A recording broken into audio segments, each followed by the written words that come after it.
Olá pessoal, tudo bem? Mais um episódio do nosso Beyond, nossa campanha especial que a gente criou agora depois da quarentena, ressignificando viajar. E para quem não conhece ainda esses dois destinos que a gente vai conversar hoje, é bom você prestar atenção em tudo que vai ser dito, porque essa é uma viagem para você ser, para se descobrir. E para isso a gente trouxe duas representantes aqui que vão falar para a gente sobre Índia e Butão. Primeira convidada, Maria Alice, representante da Global Nomads e do Six Sense, que vai contar para a gente um pouco sobre Butão, a terra da felicidade. Para quem já ouviu falar nesse país com tantos mistérios, um país bem pequenininho, escondido no meio de umas montanhas, difícil de chegar, um dos aviões que eu quase pensei não vai chegar, mas chegou, e eles têm por que serem considerados o povo da terra da felicidade. Maria Alice, conta pra gente um pouquinho o que o Butão tem de tão especial, por que eles são esse como que a gente pode falar? É um reinado? Não, é um império. É um reinado, né? Um reinado que ainda consegue manter suas raízes, suas origens. E o que tem de tão especial no Butão? Tem tanto que as pessoas precisam ir para cada um descobrir o que para si é o mais especial no Butão. Mas o Butão ele é controlado pela realeza, e isso favorece bastante, porque eles conseguem ter o controle das pessoas que entram no país. E esse controle, ele faz bem, porque é uma realeza que trata seu povo com muito respeito, que não é um povo que não é submisso, é um povo educado, é um povo que sabe a qualidade do servir, é um povo que entende sobre espiritualidade, porque o budismo, a gente escuta sobre o budismo, a gente aprende sobre o budismo, mas eu acho que nessa terra, na terra, né, do Butão, nesse destino, a espiritualidade ela é ainda mais forte. Não interessa qual religião você é, católico, judeu, espírita. No Butão, você é um indivíduo e a gente fala sobre espiritualidade. No Butão, eu encontrei ainda pessoas autênticas, eu encontrei sentimentos de altruísmo reais. Pureza, altruísmo, de ajuda, porque eles estão ali porque o vizinho está precisando colher o arroz, eu vou lá e vou ajudar meu vizinho. A naturalidade como isso acontece, que não deveria ser um esforço do outro. Não, é natural, é real. A beleza, o Butão, as pessoas que vão ao Butão, elas vão encontrar uma beleza natural que às vezes a gente esquece de falar. Que o Butão é lindíssimo, está ali nos Himalaias, imagina, na cordilheira. Então, é realmente lindíssimo. Cada um dos vales no Butão, ele tem os seus encantos. A gente está falando de um país com menos de 1 milhão de habitantes. É pequenininho, só que com uma força, com uma identidade, com uma segurança.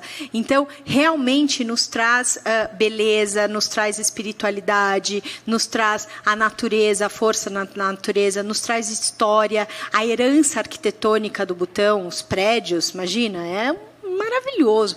Gente, tudo preservado, né? Tudo preservado. O aeroporto do Butão, ele é talhado à mão. É a coisa mais linda que eu já vi na minha vida. É o aeroporto mais bonito que eu já vi.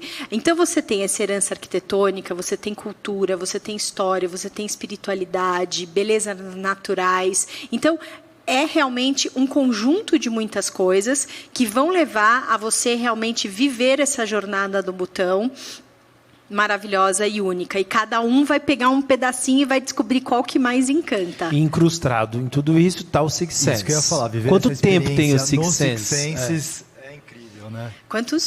Quanto tempo tem o Six Sense do Butão? 2 anos. 2 anos. A gente abriu nos 5 vales. Então, nós estamos em Thimphu, na capital, em Punakha, que é uma região onde você tem muitas plantações de arroz, em Gantei, Gantei e Bontang, que são os 2 vales mais afastados. Então, você ainda tem a presença dessa genuidade da comunidade, onde realmente o capitalismo realmente quase não chegou ali, né? E você tem Paro, que é onde está o Tiger Nest, que sempre na jornada pelo Butão você termina em Paro. Por quê? As pessoas têm me perguntado muito isso. Por que terminar em Paro? Porque o Tiger Nest, você precisa estar preparado espiritualmente para subir o Tiger Nest. Além de fisicamente, porque requer um esforço físico. Mas você vê pessoas de bengala subindo e chegando lá felizes. Então, essa jornada tem um porquê terminar em Paro, no meu entender. E o Six Senses faz isso como ninguém. O sócio do Six Senses no Butão, ele é da realeza. Tudo isso facilita, minha gente. Isso é uma coisa muito particular. Eu fui há mais ou menos uns 6 anos atrás e você tem 2 opções só, né? Ou você viaja pelos hotéis governamentais, que não dá para ficar, ou você viaja pelas cadeias que, enfim, o Six Senses se encaixa dentro desse grupo de hotéis. Mas é absolutamente interessante você me falar que são 5 hotéis dentro de um país deste tamanho, né? Ou seja, exatamente para você poder criar toda essa experiência de passagem. E isso é fundamental. Eu, quando fui para o Tiger Nest, e a gente vai ter fotos aí que, enfim, vão ficar passando durante a nossa apresentação, mas assim, eu não fui preparado para ir, eu estava com um grupo também que não estava preparado, e teve uma das pessoas que estavam comigo que quase não chegou. Então, assim, que legal saber que vocês preparam as pessoas para poderem fazer parte dessa jornada. Muito legal. Quando você chega no aeroporto de Paro, porque você entra e sai por Paro, eles estão construindo o aeroporto de Bumthang, que é do outro lado do país. Até o momento não está pronto, mas quando estiver pronto, se você fizer os 5 vales de Bumthang, dá para vir por Paro e ainda terminar em Paro, não é? Ainda vai terminar em Bumthang. Você volta para Paro, mas de avião daí, e termina com Tiger Nest. Então, quando você chega no aeroporto, você vai ter um guia e um motorista num carro só para você. Então, essa questão da exclusividade faz todo sentido. Você ter um encontro ou com você mesmo, ou com a pessoa que está, seu companheiro, te acompanhando. Se você está numa família, eles vão ter um carro só para a família. Porque... E isso é para qualquer viajante do Butão, né? Você está o tempo todo acompanhado por alguém, né? Sempre, sempre. E esses guias, eu lembro do meu guia no final da jornada no aeroporto, ele foi me deixar. Meu primeiro instinto foi abraçá-lo, porque se tornou quase uma família. Tem uma relação muito linda. E o Six Senses, ele transformou esse destino de uma forma belíssima. São propriedades lindíssimas, não daria para ser diferente, a gente está falando da realeza. Então, imagina só, ele é da realeza, o país dele é o Butão, ele está construindo os hotéis, então ele está recebendo na casa dele. Então, ele realmente colocou o melhor que poderia em cada um dos Six Senses, em cada um dos vales. Então, a gente fala isso desde a gastronomia, porque a gente não vê gastronomia no Butão. O Butão não é identificado como um país que tenha gastronomia, alta gastronomia. Um país bastante simples, né? Exatamente, que tem influência indiana, basicamente. Então, o Six Senses trouxe essa alta gastronomia para o país. As hortas orgânicas deles, com propriedades, cada um dos chefes, o chefe executivo, a questão da sustentabilidade, trazer a comunidade junto para se envolver com cada uma dessas propriedades, o detalhe de eu chegar no outro vale e o jam, porque em cada um dos Six Senses a gente tem os jams, que são os Guest Experience Maker, que são os mordomos. Né? E você chega no outro vale e ele já sabe se você gosta com a água, com a rodela de limão, se você gosta do seu prato mais apimentado, menos apimentado, nesse nível de detalhe. Quer dizer, a experiência continua do primeiro Six Senses até o último, da mesma forma, atento ao detalhe. Me impressionou acho que isso é demais. muito bacana, é o que chama a atenção, né? Me impressionou demais, porque você sai de um hotel e vai para outro. E os jams são super conhecidos. Para quem já teve a oportunidade de se hospedar num Six Senses, sabe que assim, ele te recebe no seu check-in e ele te fala tchau no seu momento de ir embora. Assim, ele é a pessoa que está com você todos os dias, ele sabe da sua vida, ele sabe de tudo, ele consegue te ajudar em qualquer coisa que você precisar. Então, dá um aconchego, ele te acolhe. Eu acho que isso é fundamental para a viagem, inclusive falando de Butão. Sim, e no Butão você tem o guia também, além do Jam, em cada um dos hotéis. Então, o guia permanece com você do começo ao tempo fim, todo. né? E o driver também. Sim. É muito importante ter um bom motorista no Butão. Você que foi para o Butão, você sabe disso. A gente vai de um vale para o outro e não é que tem rodovias duas mãos. Não. São estradinhas bem... Exato. Então, um bom motorista é fundamental. As experiências, os piqueniques ao ar livre, a gastronomia, a forma que eles apresentam os zongs, que são as fortalezas que existem por todo o país, os monastérios, eles criam experiências que, para mim, em Punakha, eu tive a experiência de tomar café da manhã com os monges e depois, no mesmo monastério, poder falar e dar aula de inglês, que me deram, mas assim, eles me convidaram, eles estavam ali e com aqueles jovens, com aquelas crianças e dar aula de inglês, e eu tive um momento de realmente me colocar... Se conectar, né? E me colocar como eu chorei na frente deles, porque me fez lembrar meus filhos. E eles falaram para mim, tá tudo bem, aqui a gente é sua família também. Então, e pode chorar, você tá à vontade para isso. É outro planeta. Sim. Eu digo que o Butão é um lugar que é outro planeta. Mas com o Six Sense faz toda a diferença. Toda a diferença. Quantos dias, Maria Alice, o ideal para fazer os 5 vales? E que época é a melhor época aí para visitar o Butão? O Butão, ele tem épocas do ano, então você tem a sazonalidade, então você tem verão, outono, inverno e primavera. Lá, a peak season, a high season e a low season, ela vai muito mais ao encontro de quando existem os festivais, porque tem os festivais que acontecem no Butão, em alguns vales diferentes, ao longo do ano. Então, dependendo do festival, aumenta a demanda. Pessoas do mundo inteiro querem ir no festival. Então, acaba sendo alta temporada e baixa temporada muito mais por uma questão dos festivais do que por uma questão de clima. Eu fui no verão. Você foi em festival? Eu não fui. Eu fui em festival. Eu aconselho não festival. É? Eu não fui. Porque toda a população do interior, etc., elas vêm para os grandes centros para poder acompanhar os festivais. Assim, para quem já teve a oportunidade de vivenciar qualquer festival hindu, budista, seja lá o que for, basicamente é mais um. Mas, assim, é muita gente. Então fica tudo muito cheio. Para mim, então, eu fui... ótimo você ter a oportunidade de viajar sem festival e com um preço melhor. Foi maravilhoso, e eu fui final de agosto, começo de setembro, ainda eu peguei um pouquinho do verão. É um país que tem uma certa altitude, então na maioria dos vales é sempre mais fresco. Punakha é o vale que você tem menos altitude, então ele é mais quente do que os outros.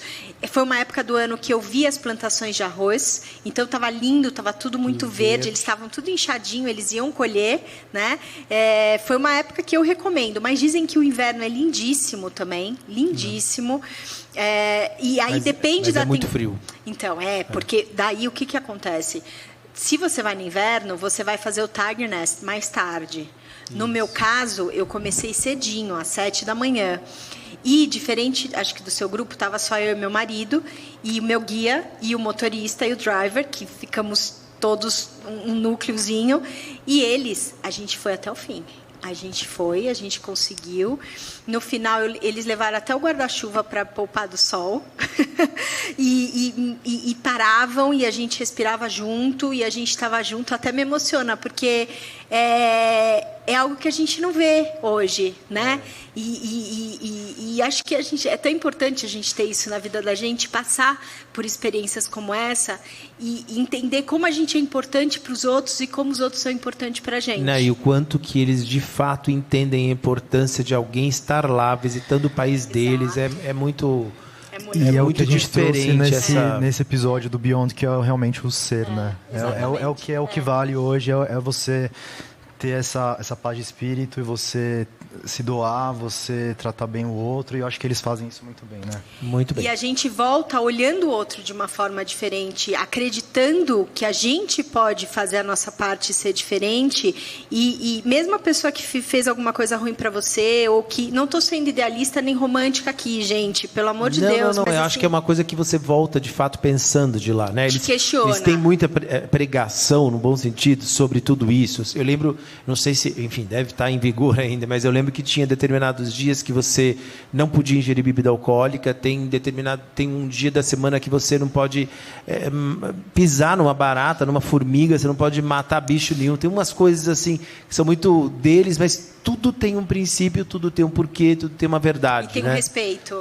No Six Sense você pode beber todos os momentos. E você pode ir no spa também, que, gente, Six Sense tem que falar do spa. Eu ia falar do spa. Esse é um outro diferencial do Six Senses no Butão. Ele é a única rede hoteleira do Butão que você tem spas incríveis, com piscina, com áreas de massagem, com áreas de yoga, com momentos que eles criam, e faz todo sentido. Uma massagem no Six Senses, eu falo, é um investimento.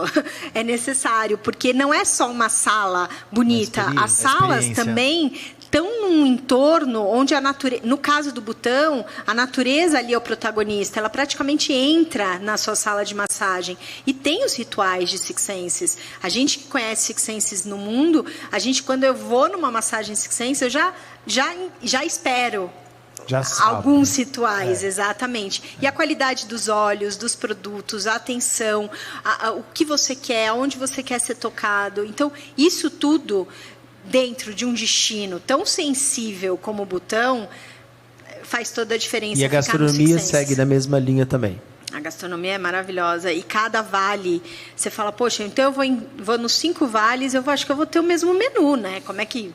Não, cada vale tem menus diferentes. Eles conseguem fazer uma alquimia diferente, eles conseguiram algo realmente impressionante nesse destino. Eles quiseram trazer a alta gastronomia para o Butão, e você encontra isso no Six Senses. Eu, de fato, assim, a gente quis trazer você para poder falar um pouco sobre essa experiência, principalmente por conta desse exemplo que você deu, da realidade dos 5 hotéis nos 5 vales, né? Porque uma das dificuldades que eu tive foi a alimentação. Então, assim, quer dizer, essa proposta que Six Sense trouxe para o país, eu acho que vai desconfigurar qualquer impressão não maravilhosa que alguém tenha tido especificamente, como eu tive no caso da gastronomia. Que bom que Six Sense trouxe isso para o Butão. Você vai precisar voltar. Preciso voltar. Preciso voltar. Mas vamos lá. E vocês sabem que o Butão... você não me falou de quantos dias ideal. É verdade. Se você for fazer só os 3 vales... Pelo menos 7 noites. 2 noites em Timpo, 2 noites em Punakha e 3 noites em Paro. Tá. E os 5 vales? Pelo menos, eu colocaria daí mais 3 noites em Gantei e 2 noites em Bontang. A gente está falando aí de 10, 11 dias. 12 noites, mais ou menos. Mas eu acho que é uma questão da pessoa também. Você fazendo os 3 vales, eu acho que já é uma viagem bastante completa. Menos do que 6 noites, eu não viria nem pensar. Nem pensar em ir. E 7 noites é algo mais confortável, porque as propriedades também são tão lindas. Não, e as estradas também, o deslocamento não é tão simples assim, né? E as atividades, porque você tem o dia a dia, e eles customizam isso. Então, vocês vão passar para a gente o perfil do cliente de vocês, se ele é mais ativo, se ele é mais contemplativo, se ele está indo em busca mais da espiritualidade. Então, no primeiro hotel, no primeiro Six Senses em Timpo, a gente vai chegar e vai ter quase um pergaminho das atividades, do seu dia a dia, como sugestão. É óbvio que daí você tem o seu guia e juntos vocês vão poder conversar e adaptar esse dia a dia. Mas é bacana que você vai ter o seu roteiro já. E falando em roteiro, a gente trouxe a Marialice para poder falar sobre o Butão, mas, em geral, todo mundo que vai ao Butão alia essa viagem a uma outra viagem, às vezes Nepal, que é um grande destino procurado para fazer junto, e Índia, né, que é o nosso foco hoje aqui, é Butão e Índia. E, Natália, conta pra gente um pouquinho sobre quem vocês representam na Índia E o que a gente pode complementar nessa viagem, né, de transformação, aí, de ressignificação, Butão e Índia, como está sendo sugerido pela Perfect Trip? Eu acho que a Índia é um destino... Eu sou suspeita para falar, porque foi uma experiência incrível e eu acho que a Índia te chama, sabe? Quando você está pensando nesse destino, é um destino que te chama e você nunca mais vai ser o mesmo. Eu digo que a Índia nunca saiu de mim depois que eu voltei. Concordo. E quanta coisa passa na sua cabeça, quantos ensinamentos e quantos questionamentos, né? Do que é certo, do que é errado. Então, assim, para mim é um destino maravilhoso, assim, tipo, fantástico do jeito como faz a gente mudar. E aí é a Maria engraçado Alice... que as pessoas têm muito medo de Índia, muito, né? muito preconceito, né? Muito preconceito. Assim, muita gente pergunta para mim, fala, nossa, você foi para a Índia, que horror! E é tão engraçado, eu tive uma experiência interessante, porque a primeira vez que eu fui para a Índia, eu saí de lá jurando que eu nunca mais pisaria naquele lugar. E passados 2 meses, mais ou menos, eu percebi que o problema não estava na Índia, o problema estava no momento que eu fui para a Índia. Eu não estava bem, eu estava emocionalmente abalado, e a questão da religiosidade, da espiritualidade do país, tudo aquilo mexeu comigo de um jeito que assustou, né? Um país que tudo é santo, né? De rato a macaco, a vaca, e aquilo me bateu de um jeito muito, muito pesado. E aí, quando caiu a ficha, que foi 2 meses depois, eu falei, eu preciso voltar para a Índia. Eu voltei 6 meses depois. Uau. E a Índia nunca mais saiu de mim. Por isso que eu acho que a Índia é um destino que tem que te chamar. Que você não pode ir influenciado por outra pessoa. Você tem que saber o que você... Apesar de você não esperar o que... a gente cria expectativas e a minha história não fui eu que decidi o destino e topei e tentei me preparar, e é até feio falar isso, né? Tentei me preparar emocionalmente para ir. Só que chegando lá, te surpreende de várias formas, assim, e positiva e negativamente, porque a Índia, eu acho que a definição para mim é muito.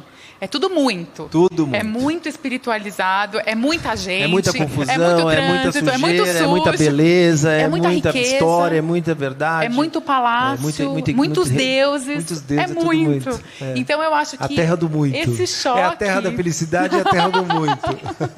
Eu acho que esse choque de realidade, e a Maria Alice falando sobre viajar e transformar, e o nosso fundador, o Geoffrey Kent, fundador da Abercrombie & Kent, ele diz uma frase que viajar conecta a gente com pessoas, culturas com culturas, e eu acredito muito nisso. Eu acho que se mais pessoas tivessem a oportunidade de viajar para destinos tão diferentes, o mundo ia ter muito menos preconceito, as pessoas iam ser pessoas mais respeitosas com mais outros, leves, sabe?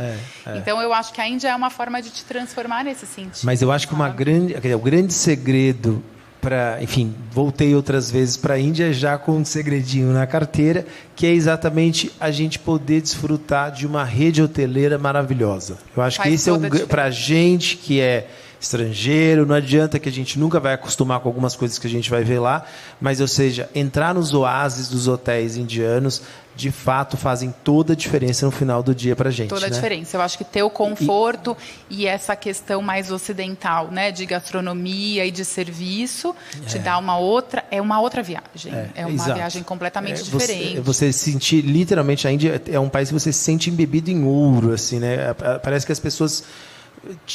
Pelo amor de Deus, não quero parecer errado nessa minha colocação, mas assim, eles te tratam de uma forma, né, de um jeito tão maravilhoso, como se você fosse realmente um deus ali para eles, e eles estão ali para poder servir. Uma coisa muito, muito legal. Sim. E quais são os highlights de hotelaria que você pode trazer para a gente, imperdíveis? Os principais hotéis são Oberoi e os Tajes. Acho que são os principais palácios, os hotéis que têm os melhores serviços e a melhor gastronomia e a melhor estrutura física, né? E eu tive a oportunidade de conhecer alguns deles, e muita gente me pergunta assim, quais são as diferenças entre Oberois e Taj? Assim, para mim é muito claro, depois dessa experiência de visitar, que depende muito do cliente, qual é o perfil, porque o Oberoi é um dos hotéis mais lindos que eu já visitei. Luxuosos, imponentes, incríveis.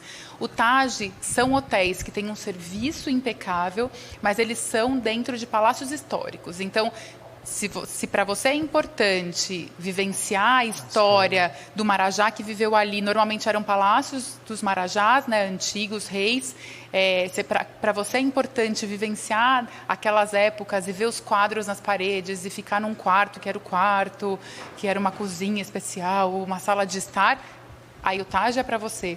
Se a história não é uma coisa tão importante, o Oberoi é um hotel mais imponente, né? Não, e é engraçado porque a Índia tem a gente estava conversando um pouquinho antes sobre essa questão da Índia e do que ela oferta, quase como lenda, né? A história do Taj Mahal, que do palácio dele, ele ligava uma torneira e chora ao redor do túmulo no Taj, sabe? Umas coisas assim. E tem um hotel que é da região Taj, que a gente está falando, em Jodhpur, né? Jodhpur, que você tem um lugar maravilhoso, é um palácio gigantesco, maravilhoso, você toma um café e lá na frente tem uma espécie de uma construção de colunas e tal. E fica todo mundo esperando o pôr do sol acontecer exatamente na direção daquele local, onde tem aquelas pilastras, e quando o sol entra naquele lugar lá da frente, ele espalha em fachos de sol, fachos de luz, como formando uma espécie de um leque. Então, assim, a Índia tem essas coisas de proporcionar, através do dedo do homem, simbologias assim que você fala, meu Deus, isso existe, né?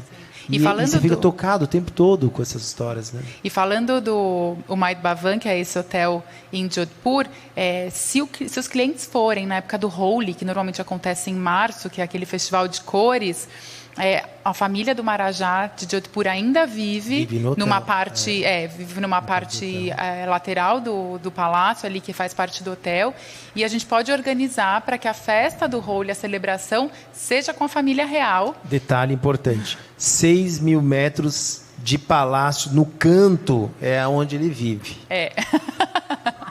Tá no canto do palácio. E aí ele abre os jardins do palácio dele durante os dias de Holi, e os clientes colocam uma túnica branca e eles vão brincar com as cores e os pós de cores com a família 90 real. dias para limpar a grama. Isso é uma experiência incrível. A Índia tem dessas particularidades e realmente é um destino que precisa ser colocado na sua agenda para poder conhecer, porque faz toda a diferença. Além dos tradicionais Delhi, né, da capital, além de Agra, onde fica localizado o Taj Mahal, quais são as outras cidades imperdíveis na Índia? Eu acho que num roteiro de primeira vez, eu incluiria algumas cidades do Rajastão, né, que é o estado principal e mais turístico. Então, Jaipur, que é a capital do Rajastão, é a cidade maior dentro daquele estado, além de Delhi. Jodhpur, que é a cidade azul. Ela foi toda pintada de azul por conta do calor, e é uma cidadezinha cheia de ruelas e mercados, e você tem as lojinhas para comprar masala e trazer os temperos. Então, assim, é uma experiência muito diferente numa cidade menor. Tem Udaipur, que é a cidade do lago, que chamam de Veneza do Oriente, que é uma cidade super romântica, que tem o Oberoi no canto do lago com a vista, com uma das 10 piscinas mais bonitas do mundo, ele tem o prêmio. Isso. E o Taj, que é o hotel que fica no meio do lago, que era a casa de veraneio do Marajá. Então, também é uma cidade menorzinha, que você pode fazer os passeios de barco. E eu sugiro, e aí eu sempre penso, assim, quando eu vou organizar uma viagem, quando eu vou voltar aqui de novo. Porque falam, e Varanasi, incluímos ou não? E eu acho que tem que incluir. Quantos eu acho dias, que é um tema Natália, polêmico. Então, quantos dias de Índia? 30.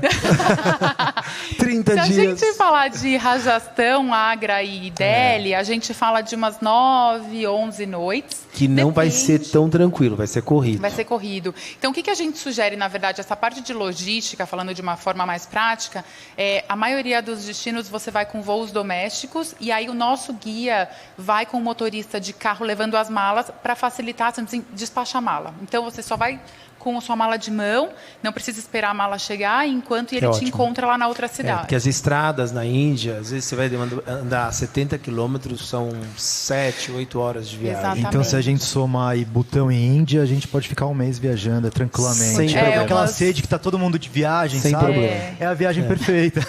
Eu topo. Eu também. E aí, se a gente inclui Varanasi, a gente inclui mais aí umas 2 noites, porque também é um voo doméstico.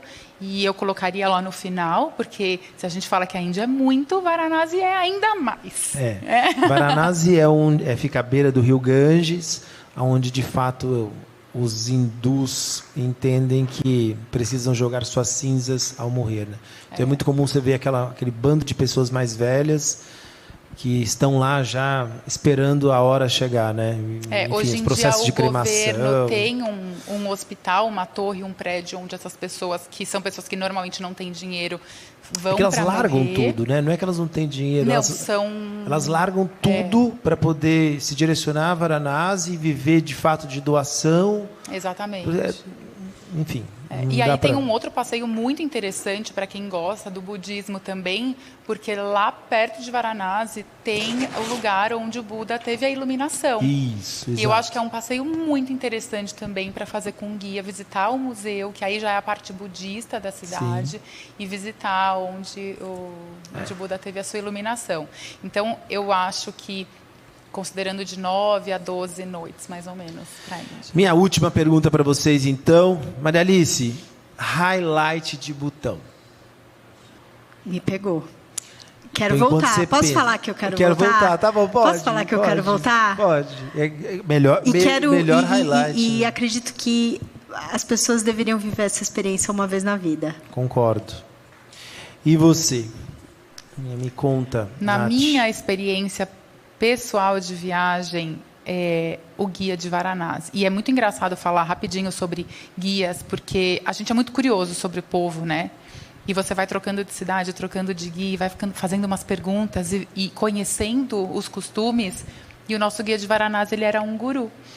E aí ele chegou 5 horas da manhã no hotel, apaixonado por aquele lugar, e falando coisas quando a gente estava no barco, vendo o sol nascer e fazendo as oferendas das flores no Ganges. E foi muito especial, assim. Eu lembro que eu chorei também, porque ele era uma pessoa muito espiritualizada e me falando. E assim, eu tenho uma outra religião, mas assim, é Deus, sabe? Então foi acho que conviver com as pessoas na Índia é algo muito especial. Assim. Não, e essa com certeza é uma experiência da Abercrombie, né? Ou seja, de tentar buscar exatamente essas pessoas para poder falar sobre essas coisas para vocês. Meninas, eu poderia ficar aqui 3 dias falando de Índia, porque eu sou um apaixonado pela Índia e pelo Butão. Então, eu agradeço imensamente a presença de vocês. Meu muito obrigado. Valeu por vocês terem participado também desse nosso episódio Ser, Butão e Índia. A gente tentou trazer para vocês um pouquinho a pincelada desses roteiros. A Perfect Trip tem tudo muito detalhado, muito à sua cara, para poder fazer dessa viagem algo bem especial. Pode procurar a gente para a gente poder desenhar isso com muito carinho, muita atenção, tá? Se você estiver interessado em outros roteiros do nosso programa Beyond, é só acessar o nosso Instagram através do nosso IGTV. Tem vários episódios que estão sendo colocados semanalmente, ou através do nosso site também, ou até pode fazer a inscrição para receber as nossas newsletters, e aí você vai ter sempre recebendo aí para os seus e-mails tudo o que está de mais novo sobre esses papos todos que a gente tem com essas pessoas incríveis que participam aqui com a gente desse bate-papo. Obrigado, minhas queridas. Muito obrigado. Espero ver vocês em breve para uma nova seleção de hotéis lindos que a gente vai falar. Tá bom? Obrigado. E para vocês, obrigado também. E até a próxima.